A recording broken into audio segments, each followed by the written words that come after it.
En este evangelio que acabamos de escuchar, se nos narra uno de los milagros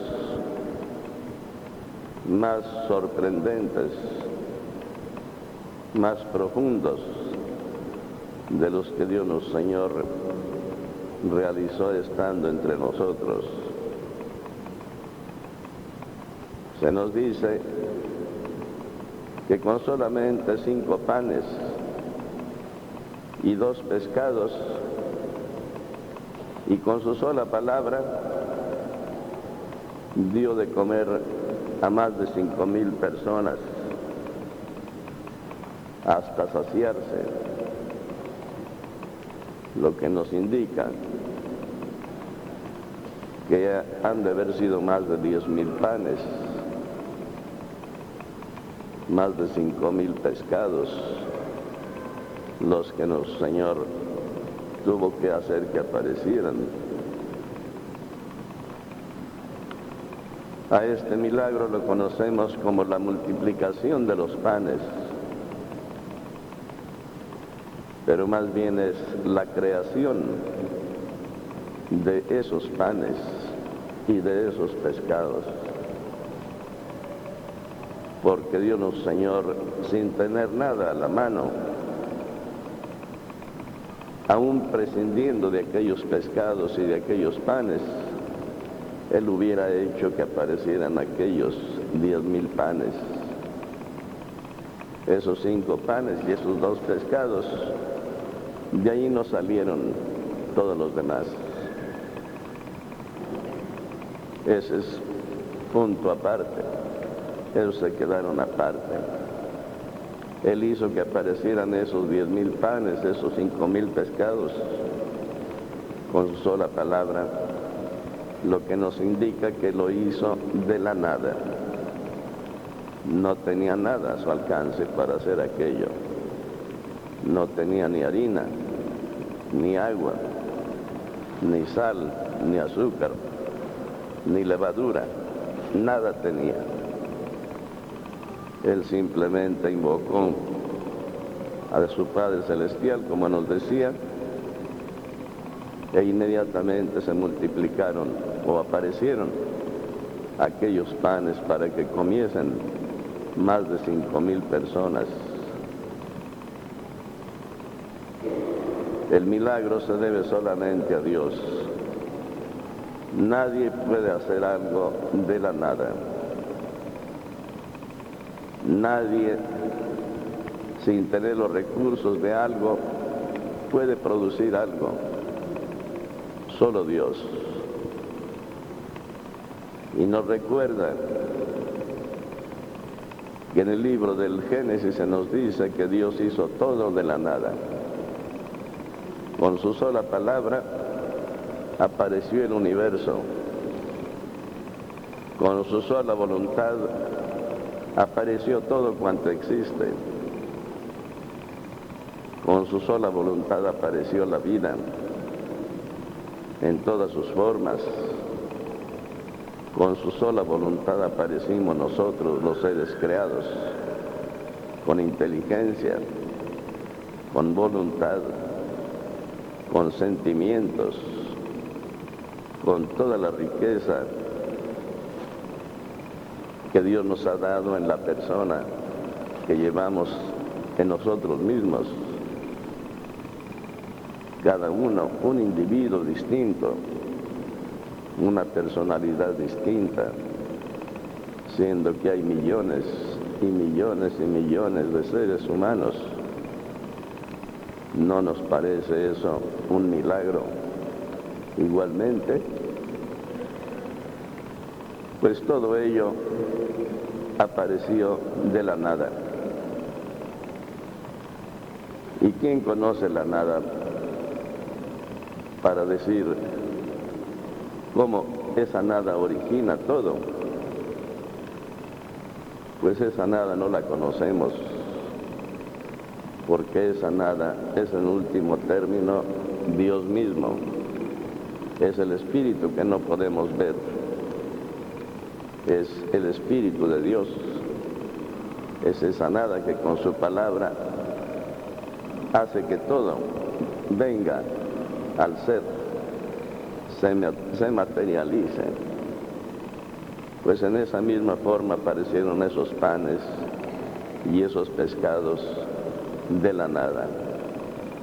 Y con esto Dios Señor nos está remitiendo a que consideremos a Él, así como hizo aparecer esos pescados, esos panes, así hizo aparecer el universo, así hizo aparecer todo lo que nos rodea, así hizo que apareciéramos nosotros con su sola palabra. No había nada. El hombre recibió, una vez creado el universo, como nos dice la Biblia, Dios les dio el universo para que vivieran en él, para que lo organizaran, para que en alguna forma lo modificaran para su comodidad, para vivir mejor.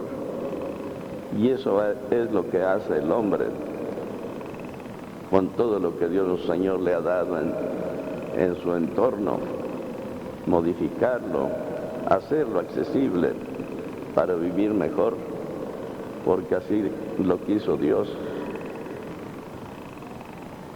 Sin embargo, el hombre abusa de las leyes naturales que Dios estableció en el universo, en la creación. El hombre puede manipular las leyes que Dios ha establecido, las puede acomodar para bien o para mal. Y todos esos experimentos que realizan los científicos respecto a la vida,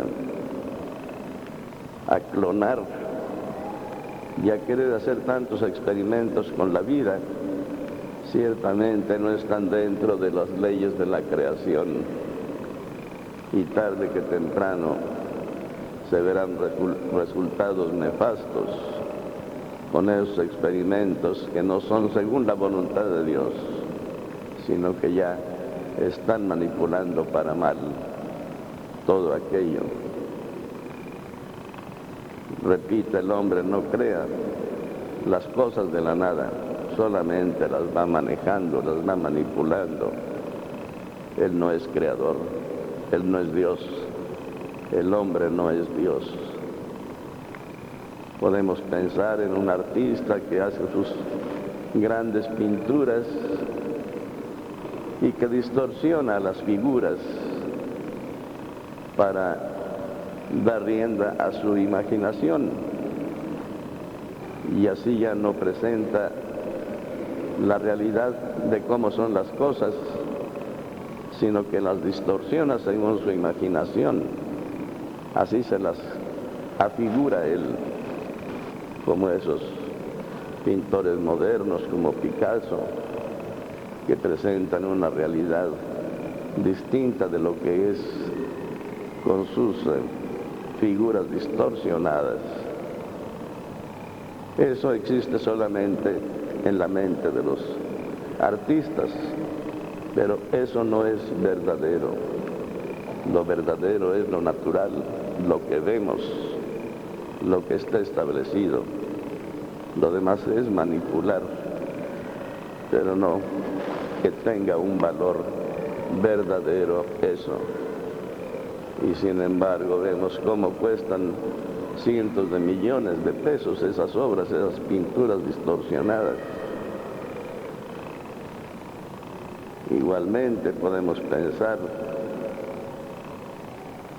en los poetas que también distorsionan con sus licencias poéticas las realidades de las cosas, y así hasta llaman divinas a las personas, alguna mujer que la llaman divina. Pues todo eso está distorsionado, está fuera de la realidad. Eso no es cierto, no presentan la verdad. Y sin embargo, también hay poetas muy famosos que distorsionan la verdad con sus escritos. Pues todo esto nos llega a hacer pensar que el hombre descubre los misterios ocultos en la naturaleza. En sus descubrimientos llega a ser grandes descubrimientos. Descubre cómo extender el sonido, cómo comunicarse a lugares lejísimos, descubre la electricidad, descubre la televisión, descubre todas esas manipulaciones que él hace con los elementos creados para servirse mejor de esos, con esos inventos, y eso es válido, es bueno. Sin embargo, vemos que a veces se da tanto mal uso de ello, que lo usan para transmitir pura pornografía, que lo usan para hacer malas películas, que lo usan para hacer negocios y chantajear tanta gente que no saben utilizar realmente los descubrimientos que pudieran ser muy útiles, sino que en todo se mete el demonio y hacen de aquellos grandes inventos cosas nefastas, malévolas. Aquel que descubrió la energía atómica puede ser para beneficios muy importantes para la sociedad, para el mundo, pero los utilizan en hacer bombas atómicas, bombas nucleares, bombas para destruir, para matar, y así sucede con todo. Lo importante que debemos de tener en cuenta es que Dios, Señor, nos llama a la moderación, a usar con justicia, con caridad, con amor, todos estos beneficios que el hombre va encontrando. Y para eso se necesita tener temor de Dios, se necesita tener amor a Dios, no sea que con tantos inventos lo único que hagamos es estar caminando hacia la destrucción total, hacia la desaparición. Se requiere el amor de Dios, se requiere el temor de Dios, se requiere llenarnos de Dios para poder vivir de acuerdo a las novedades y a los progresos que nos va presentando la humanidad. Que estas reflexiones nos ayuden a llenarnos de Dios para vivir como Dios manda y para saber usar todos los medios que están a nuestro alcance, repito, con amor, con caridad y con temor de Dios. E igualmente todo lo que se refiere a la medicina, a los inventos médicos que están a nuestro alcance, pues también igualmente con caridad, no para matar, no para hacer males a la gente. Nosotros nos encomendamos a San Chardel, muy especialmente en nuestras necesidades de enfermedades, de enfermos de todo tipo, para que, juntamente con los adelantos médicos, usados con caridad, con amor, no nos olvidemos de que también existe la fe, existe la intercesión de aquellos que, como nuestro Señor Jesucristo, les da poder para curar a los enfermos, así como Él los curaba y acudían multitudes a Él a que los aliviaran, así también algunos santos en especial les concede esos poderes de curación, de aliviar de hacer que aquellos que acuden a Él con fe, con devoción, reciban igualmente los beneficios de esos poderes milagrosos, curativos, que Dios nuestro Señor da a ciertas personas. Es por eso que estamos aquí, para pedirle por eso a San Charbel que nos alivie, que nos ayude en nuestras necesidades. Que igualmente, así como Dios nuestro Señor multiplicaba los alimentos, Él nos ayude también a que no nos falte lo necesario para comer en nuestra vida. Es lo que le pedimos en esta Santa Misa en especial. Vamos ahora, como de costumbre, a impartir a ustedes el aceite de curación con el aceite de San Charbel. Se forman como de costumbre haciendo filas.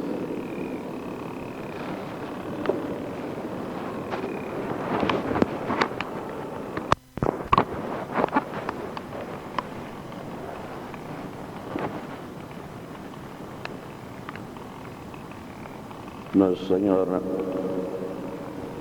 en muchos pasajes de la Escritura del Antiguo Testamento, nos hace ver que en el Nuevo Testamento tienen su cumplimiento,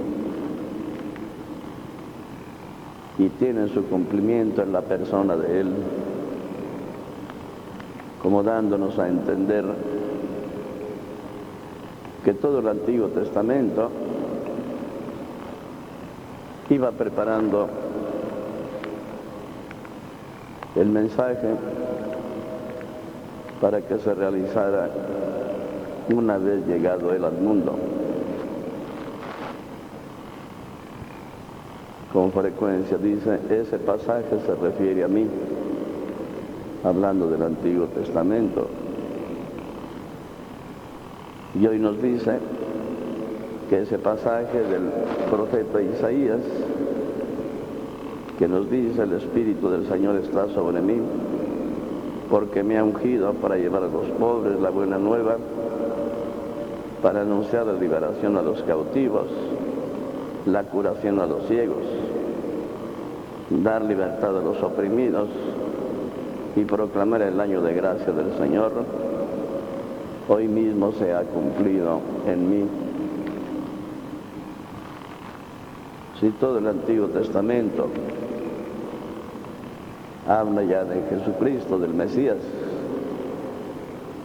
esto nos indica que la iglesia que Él pensaba fundar, llegado el momento, ya se estaba gestando, ya se estaba realizando en la persona de Jesucristo. A Él se refiere toda la Biblia. Y la Biblia entonces es el mismo Jesucristo hecho hombre. Y la Biblia es Jesucristo. Y Jesucristo es la iglesia.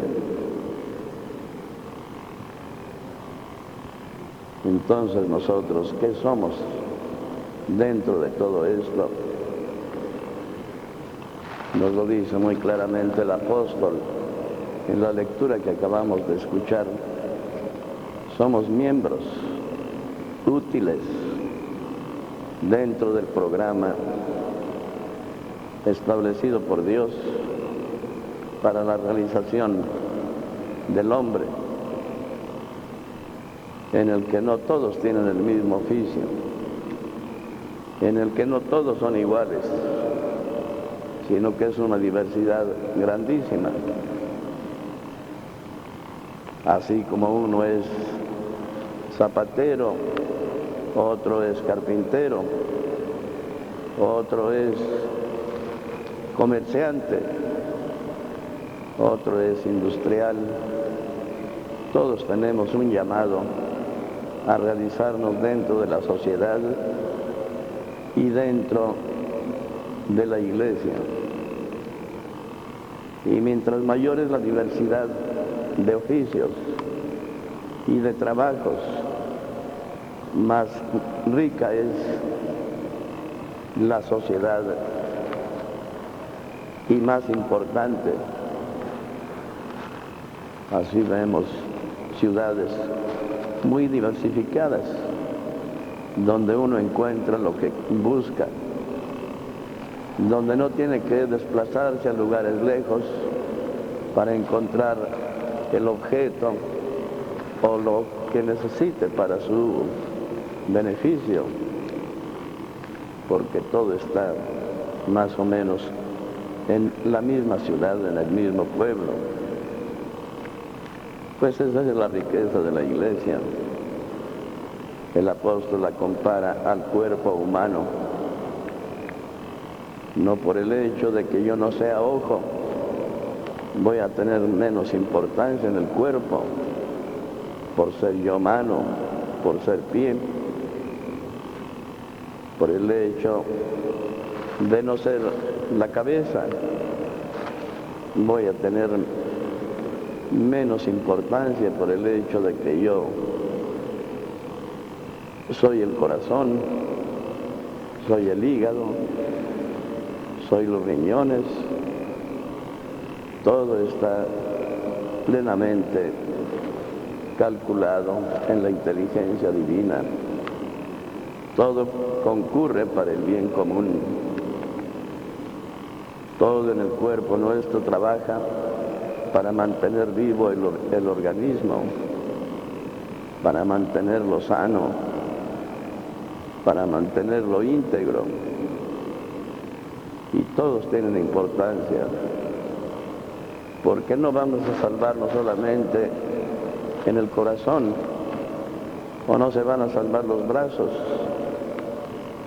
o no van a alcanzar la vida eterna solamente los pies, todo el conjunto, dedos, manos, todo lo que constituye a la persona tiene que salvarse. Nuestro Señor quiere pues con esto darnos a entender que dentro del plan de Dios al formar la iglesia todos somos importantes, y así como el más alto que pueda ser el Papa, los cardenales, los obispos puedan salvarse, el más humilde, el más pequeño también está llamado a la salvación.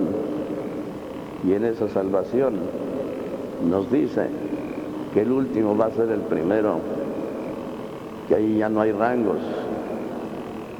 El más pequeño puede ser el más importante en el reino de los cielos. Con esto nos da a entender de que no por el hecho de ser pobres o de tener un oficio humilde,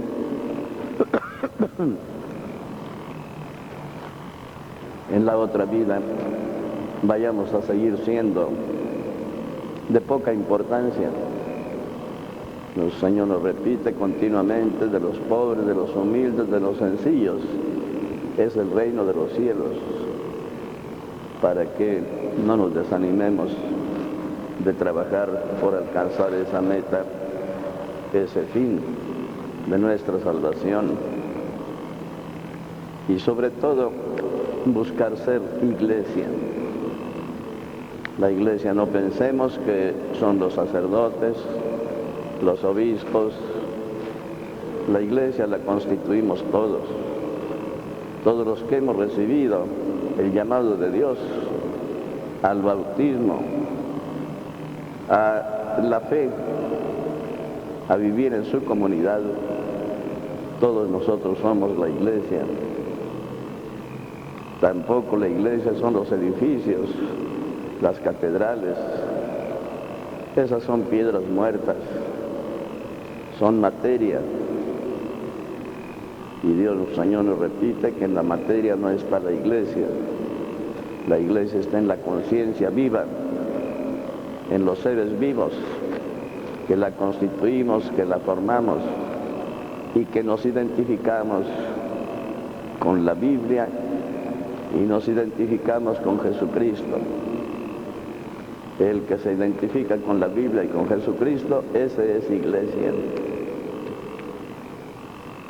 El que dice yo soy iglesia, pero no vive de acuerdo a la Biblia, a lo que el Señor Jesucristo nos enseña, no es iglesia. Así puede estar bautizado. Y al no ser iglesia, difícilmente puede salvarse. La iglesia nos salva cuando somos iglesia. No tiene un poder mágico la iglesia para salvarnos si no queremos pertenecer y vivir de acuerdo a la iglesia. No somos. Así pueda ser obispo, así pueda ser cardenal, pero no vive ni la Biblia ni las enseñanzas de los Señor. No pertenece a la iglesia, aunque tenga títulos, pero en conciencia e interiormente no es iglesia. Y así la iglesia no nos salva. En la iglesia se salva el que quiere vivirla, el que quiera vivir en la unidad con Jesucristo. Esa es iglesia. Tampoco pensemos que por el hecho de ir y acudir a Jerusalén, a Roma, a ver aquellos monumentos de iglesia, ya con eso nos vamos a salvar. Esas son cosas materiales, esas no nos salvan. Nos salva nuestra convicción interna, nuestro yo interno. No vayamos a pensar que la iglesia de San Pedro, por el hecho de entrar a ella, nos vaya a poder salvar. No nos salva. Son piedras, son cosas materiales. La iglesia es interna. La iglesia somos nosotros, que queremos ser iglesia. Y repito, Cristo es el que da vida a todos los miembros de la iglesia, sean ojos, sean oídos, sean pies, sean manos. Si no hay vida allí, no hay nada. Nosotros somos la parte material, el organismo que tiene que tener vida, y esa vida se la comunica Cristo, se la comunica Dios. Y así es como decimos que Cristo es la cabeza y la vida de la iglesia. Nosotros recibimos la savia de Él. Él es el árbol, nos lo repite continuamente. Nosotros somos las hojitas, las ramas. Y mientras estemos unidos al árbol, estamos recibiendo la vida. Aquella rama que se seca y se cae, ya no pertenece al árbol, ya no pertenece a la iglesia, ya no pertenece a Jesucristo, porque ya no tiene vida, ya murió. Y lo que muere, nos dicen los Señor, ya no sirve más que para que lo quemen. Ya no tiene sentido su existencia. Ya perdió mi vida, ya perdió mi alimento. Pues con todas estas comparaciones el Señor nos da a entender lo que es su iglesia, lo que es esa comunidad de fieles que unidos marchan como una sola persona, como un solo organismo, siguiendo el camino de Cristo hacia su encuentro para recibir el premio y la purificación y para recibir la glorificación de Él el día que terminemos nuestro paso por esta vida. De pie digamos el credo. Creo.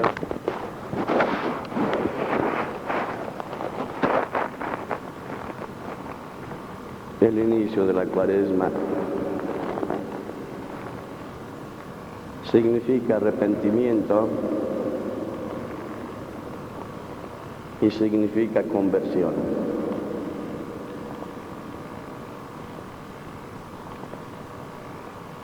Reconocer y arrepentirnos de la vida disipada, de la vida equivocada que hemos vivido. Y conversión, ese deseo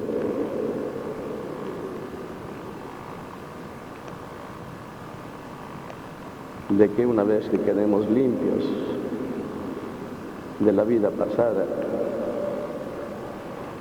nos revistamos de un verdadero acercamiento a vivir las enseñanzas de nuestro Señor Jesucristo.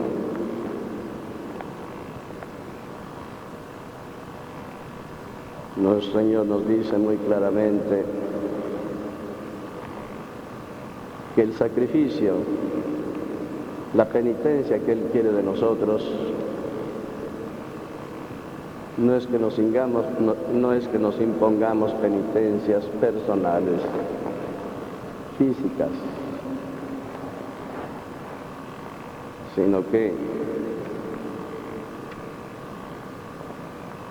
esa penitencia sea de querer servir a los demás, de hacer el sacrificio de despojarnos de lo que nos sobra, de despojarnos de lujos, de despojarnos de cosas superfluas, innecesarias, para poder compartirlas en alguna forma con los demás. Ese es el sacrificio que Dios nuestro Señor nos pide, más que una penitencia personal como acostumbramos y comentamos entre los amigos. ¿De qué te vas a privar en esta cuaresma? Alguno dirá, yo voy a dejar de fumar, yo voy a dejar de comer cosas grasas. Esas son penitencias hipócritas, porque en realidad lo que estamos pensando es, voy a dejar de fumar para que mi salud no se deteriore tanto. Voy a dejar de comer cosas grasosas para que el colesterol no afecte mis arterias.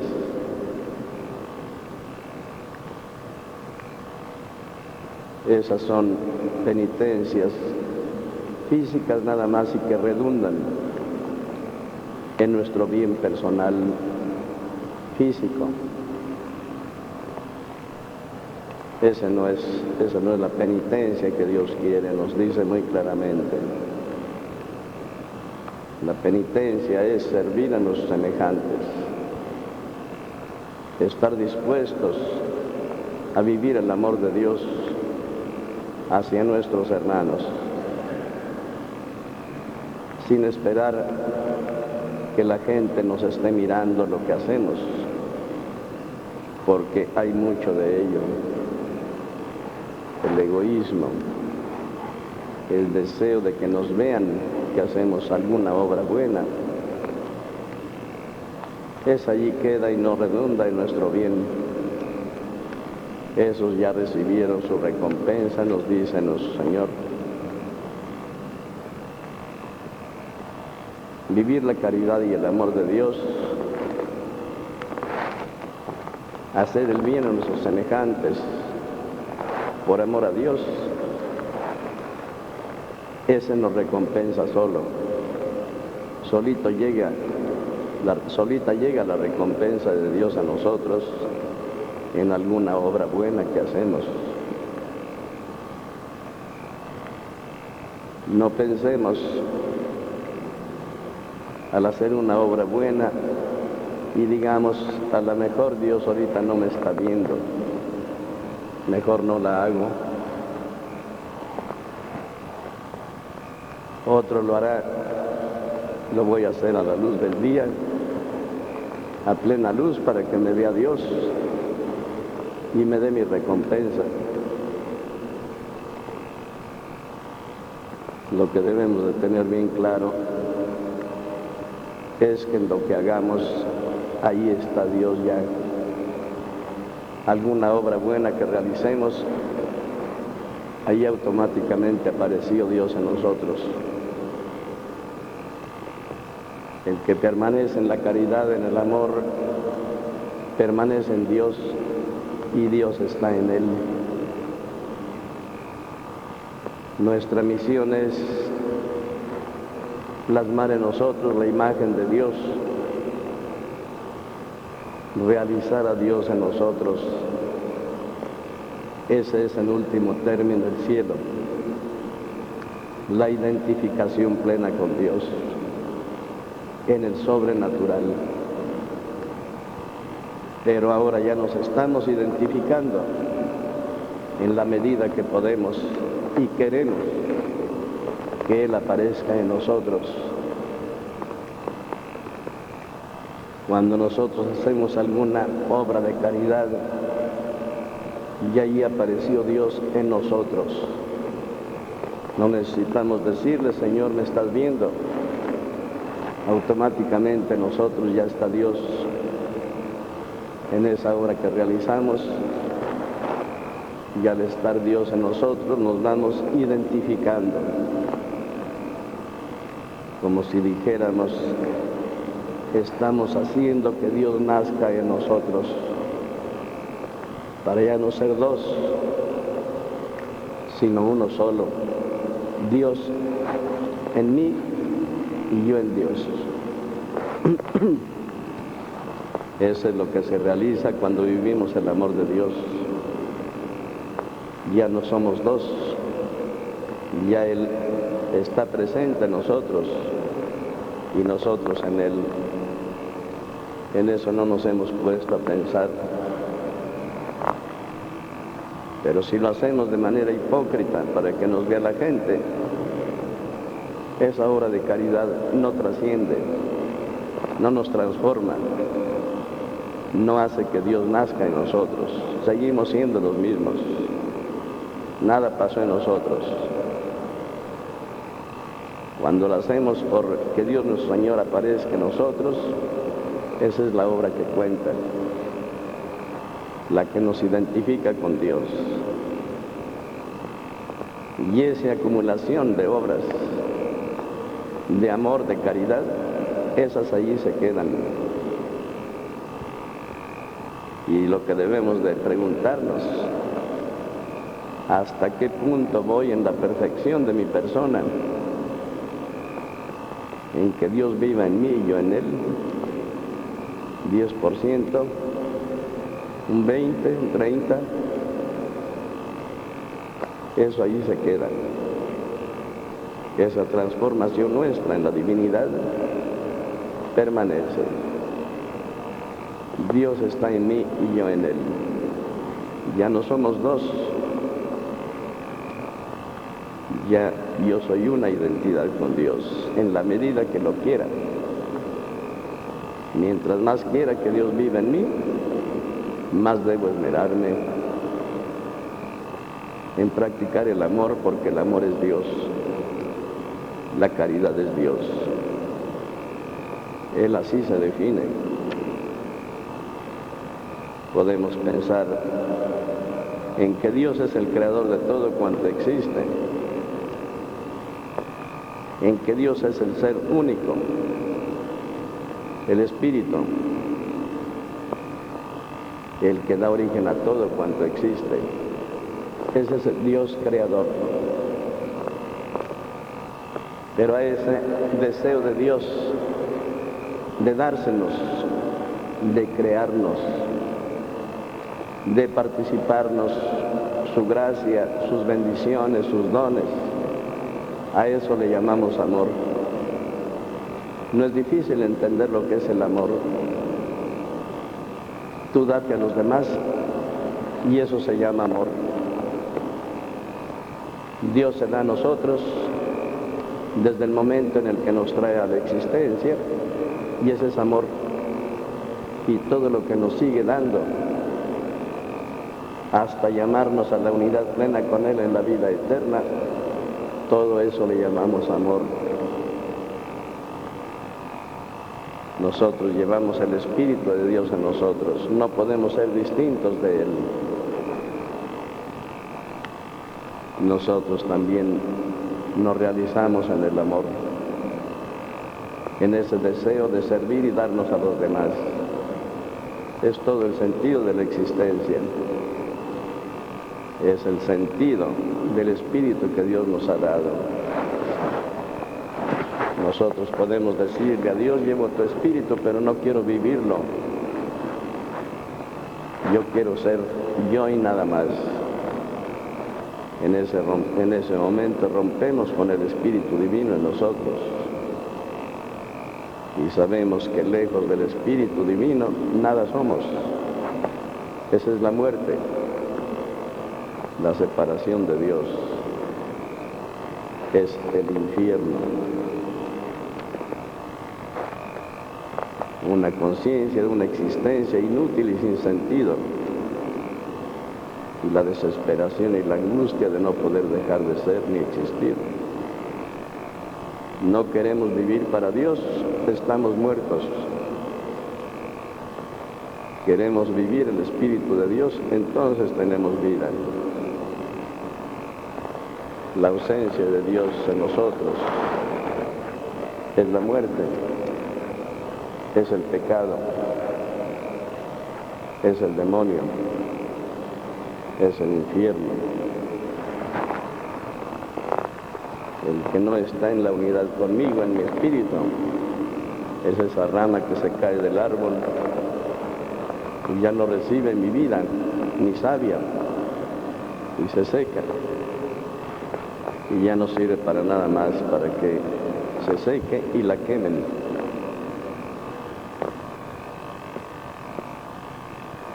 Separarnos de Dios, nos da a entender, es morir y no servir ya para nada.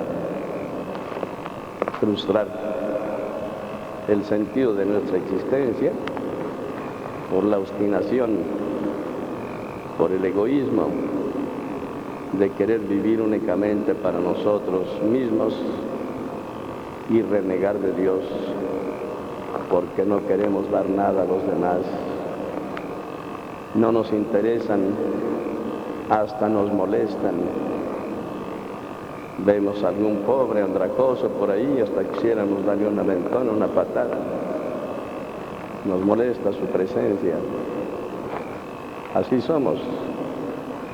Y así despreciamos. Y en eso nos complacemos.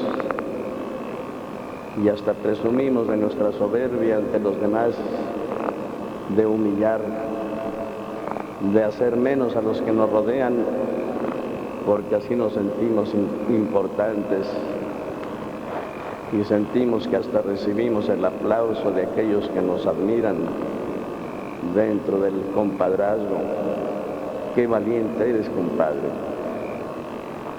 Eres bueno para humillar, tienes mucho amor propio,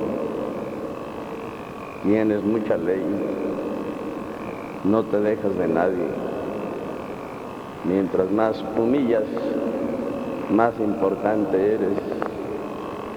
Mientras más desprecias, más elevada está tu autoestima. Qué grande eres. Esos son los grandes para el mundo, pero son la negación plena de Dios, y en el pecado llevan la penitencia. Cada vez están yendo más y más hacia la negación, hacia la ausencia de Dios, hasta que en un momento dado desaparecemos ante Dios y ya no nos conocen. Ya no somos capaces de recibir de Dios ningún bien.